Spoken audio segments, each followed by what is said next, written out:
Realmente, essa cena divide as opiniões. Pessoas estão perguntando por que as pessoas não interferem.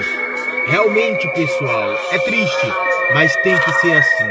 Essa é a cadeia alimentar e esses momentos são registrados para você estar assistindo. Realmente é de cortar o coração ao ver um bebê hipopótamo ser devorado por hienas. Compartilhe e comenta a sua opinião e o que você acha de tudo isso que acontece na selva e na vida selvagem. Essa é a edição selvagem de hoje. Deixe aqui os seus comentários.